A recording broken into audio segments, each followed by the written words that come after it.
بعض بیوقوفوں نے کہا کہ نہیں پولیس پکڑ لے گی امتیاز جلیل کو، اور دنیا نے دیکھ لیا،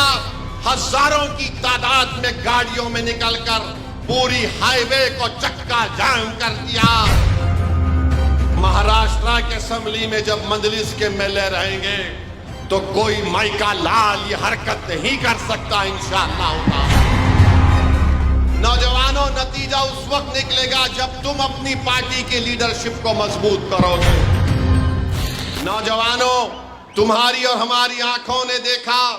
کہ مدھیہ پردیش میں حاجی شہزاد علی کے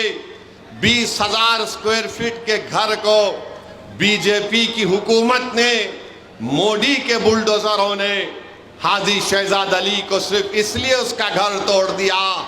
کہ حاجی شہزاد علی نے مہاراشٹرا میں جس شخص نے رسول اللہ صلی اللہ علیہ وسلم کی شان میں گستاخی کرنے کی کوشش کی، حاجی شہزاد علی نے احتجاج کیا اور مدھیہ پردیش کی گورنمنٹ بی جے پی کی 20,000 اسکوائر فٹ کے گھر کو حاجی شہزاد علی کے اس کو توڑ دیتی ہے۔ میرے عزیز دوستوں اور بزرگوں، یہی چیزیں ہیں جو ہم کو پکار کر کہہ رہی نوجوانوں کہ اگر تم صرف نعرے لگاؤ گے، تم صرف سیٹیاں بجاؤ گے، اس سے نتیجہ نہیں نکلے گا۔ نوجوانوں، نتیجہ اس وقت نکلے گا جب تم اپنی پارٹی کی لیڈرشپ کو مضبوط کرو گے۔ نتیجہ اس وقت نکلے گا جب مہاراشٹرا کے آنے والے اسمبلی انتخابات میں امتیاز جلیل کی قیادت میں اگر مجلس اتحاد المسلمین کے 8-10 ایم ایل اے کامیاب ہو کر جائیں گے، اور مجلس کے ایم ایل اے کامیاب ہو کر جب مہاراشٹرا کے اسمبلی میں جائیں گے، اور اس کے بعد اگر کوئی رسول اللہ صلی اللہ علیہ وسلم کی شان میں گستاخی کرنے کی کوشش کرے گا، اس کے بعد اگر کوئی روڈ پر چلنے والے ہمارے ایک معصوم کو اپنی گاڑی سے روندے گا اس لیے کہ مسلمان ہیں، تو پھر اس کو معلوم ہوگا کہ مہاراشٹرا کے اسمبلی میں جب مجلس کے میلے رہیں گے تو کوئی مائیکا لال یہ حرکت نہیں کر سکتا انشاءاللہ تعالی۔ امتیاز جلیل نے، جس نے رسول اللہ صلی اللہ علیہ وسلم کی شان میں بکواس بکی، امتیاز جلیل نے احتجاج کا اعلان کیا، تو ہمارے ہی صفوں میں بعض لوگ موجود ہیں جنہوں نے کہا کہ امتیاز جلیل اتنا بڑی ریلی نہیں نکال سکتا۔ بعض بزدلوں نے کہا کہ امتیاز جلیل پبلسٹی کے لیے کر رہا ہے۔ بعض بیوقوفوں نے کہا کہ نہیں پولیس پکڑ لے گی امتیاز جلیل کو۔ امتیاز جلیل مجھ سے بات کیے، میں نے کہا سید امتیاز جلیل، جب مجلس نے اعلان کر دیا احتجاج کا، جب مجلس نے تاریخ کا اعلان کر دیا، جب مجلس اتحاد المسلمین نے بتا دیا کہ اورنگ آباد سے جلوس نکلے گا، میں نے امتیاز جلیل سے کہا کہ سید امتیاز جلیل، جب تم نے اور پارٹی نے اعلان کر دیا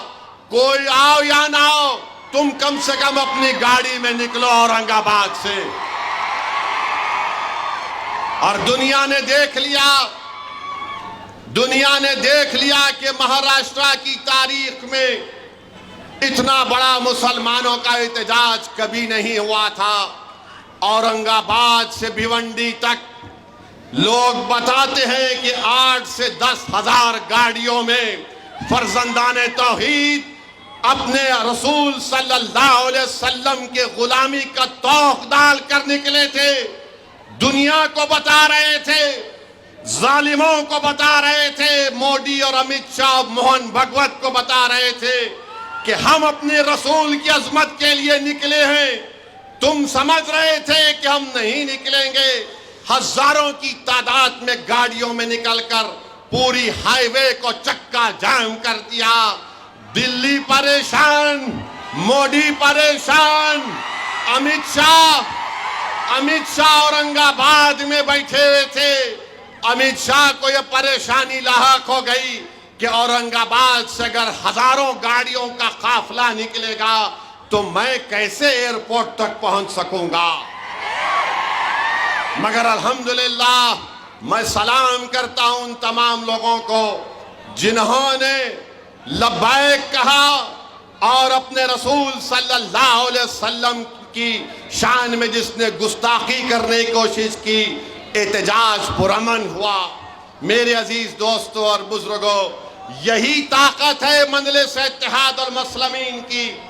اسی وجہ سے مجلس کو لوگ کہتے ہیں ان کو ووٹ مت ڈالو۔ ارے دنیا یہ سمجھ رہی تھی، یہ تمام مہاراشٹرا کی نام نہاد سیکولر پارٹیاں، یہ شیو سینا شنڈے کی، وہ فڈنویس جو ہوم منسٹر ہے بی جے پی کا، یہ سمجھ رہا تھا کہ امتیاز کو ہم نے ہرا دیا، مگر امتیاز جلیل نے بتا دیا کہ تم الیکشن میں پورے مل کر تم نے مجھ کو ہرا سکے، مگر میں احتجاج کرنے سے تم ہم کو روک نہیں پاؤ گے۔ ہم طاقت ہے ہمارے پاس، ہم اپنی طاقت کو جمہوری طریقے سے دکھائیں گے۔ میرے عزیز دوستوں اور بزرگوں، مہاراشٹرا کے مجلس اتحاد المسلمین کے اس کامیاب احتجاج کے بعد مہاراشٹرا کی تمام پارٹیوں کو اب سمجھ میں نہیں آ رہا ہے اب کیسے مجلس کے اس کامیابی کی طرف بڑھتے ہوئے قدموں کو روکا جائے، مگر مجھے یقین ہے کہ انشاءاللہ تعالی مہاراشٹرا کے آنے والے اسمبلی انتخابات میں اللہ سبحانہ و تعالی نبی کریم صلی اللہ علیہ وسلم کے صدقے اور طفیل میں مجلس اتحاد المسلمین کو ایک عظیم الشان کامیابی سے ہمکنار کرے گا۔ مجھے یقین ہے کہ مہاراشٹرا کے اسمبلی سے مجلس کے ایم ایل اے جیت کر جائیں گے، امتیاز جلیل کامیاب ہوگا، مفتی اسماعیل صاحب کامیاب ہوں گے، فاروق شاہ ایم ایل اے بنیں گے، فاروق شابدی شولاپور کا ایم ایل اے بن کر جائے گا، رئیس لشکریہ ممبئی سے اس جوگیشوری کا ایم ایل اے بنے گا، اور مختلف اسمبلی حلقے جات کے امیدواروں کا بھی اعلان ان قریب میں کر دیا جائے گا۔